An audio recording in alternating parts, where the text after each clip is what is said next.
Hi ನಮಸ್ತೆ ಎಲ್ಲರಿಗೂ ಮಧುರ ಚಾನಲ್ಗೆ ಸ್ವಾಗತ. ಇವತ್ತೊಂದು ಆರೋಗ್ಯಕರವಾದ ಪಾಲಕ್ ಸೊಪ್ಪಿನ ಗೊಜ್ಜು ರೆಸಿಪಿಯನ್ನು ನಿಮ್ಮ ಜೊತೆ ಶೇರ್ ಮಾಡ್ತಾ ಇದ್ದೇನೆ. ಬನ್ನಿ ನೋಡೋಣ ಹೇಗೆ ಮಾಡೋದಂತ.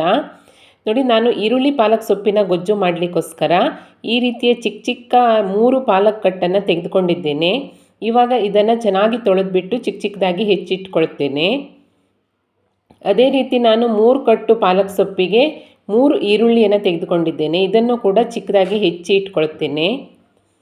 ಇವಾಗ ಸ್ಟವ್ ಆನ್ ಮಾಡಿಬಿಟ್ಟು ಒಂದು ಪಾತ್ರೆಯನ್ನು ಇಟ್ಕೊಂಡಿದ್ದೇನೆ. ಇದಕ್ಕೆ 1 ಟೇಬಲ್ ಸ್ಪೂನ್ ಆಗುವಷ್ಟು ಎಣ್ಣೆಯನ್ನು ಸೇರಿಸ್ಕೊಳ್ತಾ ಇದ್ದೇನೆ. ಎಣ್ಣೆ ಚೆನ್ನಾಗಿ ಕಾದ ನಂತರ ಇದಕ್ಕೆ 1 ಟೇಬಲ್ ಸ್ಪೂನ್ ಆಗುವಷ್ಟು ಕಡಲೆಬೇಳೆ, 1 ಟೇಬಲ್ ಸ್ಪೂನ್ ಆಗುವಷ್ಟು ಜೀರಿಗೆ, 2 ಟೇಬಲ್ ಸ್ಪೂನ್ ಆಗುವಷ್ಟು ಧನಿಯಾ ಬೀಜ, ಹಾಗೆ ಖಾರಕ್ಕೆ ಒಂದು 5 ರಿಂದ 6 ಒಣಮೆಣಸನ್ನು ಸೇರಿಸ್ಬಿಟ್ಟು ಇದಿಷ್ಟು ರೋಸ್ಟ್ ಆಗೋ ತನಕ ಚೆನ್ನಾಗಿ ಹುರ್ಕೊಳ್ತೀನಿ.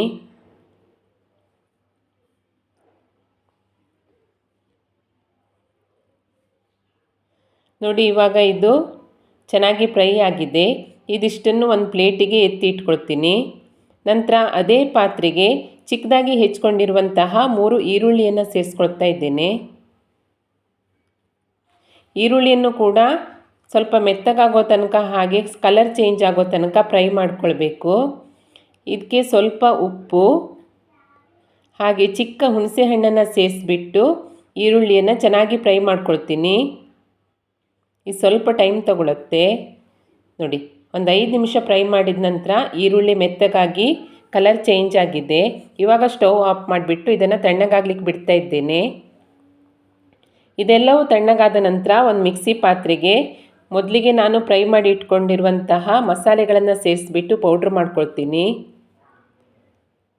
ನಂತರ ಅದೇ ಪೌಡ್ರ್ ಮಾಡ್ಕೊಂಡಿರುವ ಮಿಕ್ಸಿಗೆ ತಣ್ಣಗಾಗಿರುವಂಥ ಈರುಳ್ಳಿ ಹುಣಸೆ ಹಣ್ಣನ್ನು ಸೇರಿಸ್ಬಿಟ್ಟು ಸ್ವಲ್ಪನೂ ನೀರನ್ನು ಸೇರಿಸದೆ ಇದನ್ನು ರುಬ್ಕೊಳ್ತೀನಿ. ನಂತರ ಸ್ಟವ್ ಮೇಲೆ ಒಂದು ಪಾತ್ರೆ ಇಟ್ಟು ಇದಕ್ಕೆ ಒಂದು 3 ಟೇಬಲ್ ಸ್ಪೂನ್ ಆಗುವಷ್ಟು ಎಣ್ಣೆಯನ್ನು ಸೇರಿಸ್ತಾ ಇದ್ದೇನೆ. ಎಣ್ಣೆ ಚೆನ್ನಾಗಿ ಕಾದ ನಂತರ ಸ್ವಲ್ಪ ಸಾಸಿವೆ, ಸ್ವಲ್ಪ ಜೀರಿಗೆ, ಒಂದು ಅರ್ಧ ಟೇಬಲ್ ಸ್ಪೂನ್ ಆಗುವಷ್ಟು ಕಡಲೆಬೇಳೆ, ಒಂದು 4 ಎಸಳು ಜಜ್ಜಿರುವಂತಹ ಬೆಳ್ಳುಳ್ಳಿ, ಸ್ವಲ್ಪ ಕರಿಬೇವಿನ ಸೊಪ್ಪು, ಒಗ್ಗರಣೆಗೆ ಒಂದು 2 ರಿಂದ 3 ಒಣಮೆಣಸನ್ನು ಸೇರಿಸ್ಬಿಟ್ಟು ಒಂದು 2 ನಿಮಿಷ ಒಗ್ಗರಣೆಯನ್ನು ಹುರ್ಕೊಳ್ತಾ ಇದ್ದೇನೆ.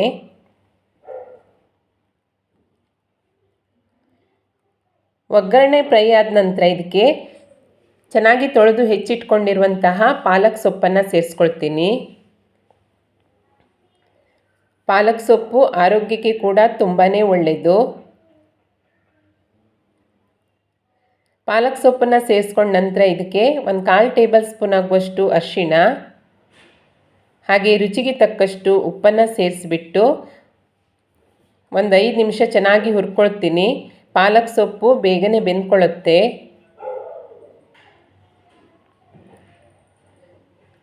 ನೋಡಿ, ಇವಾಗ ಪಾಲಕ್ ಸೊಪ್ಪು ನೀರನ್ನೆಲ್ಲ ಬಿಟ್ಕೊಂಡಿದೆ. ಇದಕ್ಕೆ ನಾವು ರುಬ್ಬಿ ಇಟ್ಕೊಂಡಿರುವಂತಹ ಈರುಳ್ಳಿ ಮಸಾಲೆ ಪೇಸ್ಟನ್ನು ಸೇರಿಸ್ಕೊಳ್ತಾ ಇದ್ದೇನೆ. ಪೇಸ್ಟನ್ನು ಸೇರಿಸಿದ ನಂತರ ಒಂದು 2 ರಿಂದ 3 ನಿಮಿಷ ಈ ಪಾಲಕ್ ಸೊಪ್ಪಿನ ಜೊತೆ ಮಸಾಲೆ ಪೇಸ್ಟನ್ನು ಚೆನ್ನಾಗಿ ಮಿಕ್ಸ್ ಮಾಡ್ಕೊಳ್ತಾ ಫ್ರೈ ಮಾಡಬೇಕು. ನೋಡಿ, ಈ ರೀತಿಯಾಗಿ ಚೆನ್ನಾಗಿ ಮಿಕ್ಸ್ ಆದ ನಂತರ ಇದಕ್ಕೆ ಒಂದು ಲಿಡ್ಡನ್ನು ಮುಚ್ಚಿ ಸಣ್ಣ ಉರಿಯಲ್ಲಿ ಒಂದು 5 ನಿಮಿಷ ಬೇಯಲಿಕ್ಕೆ ಬಿಡ್ತಾ ಇದ್ದೇನೆ.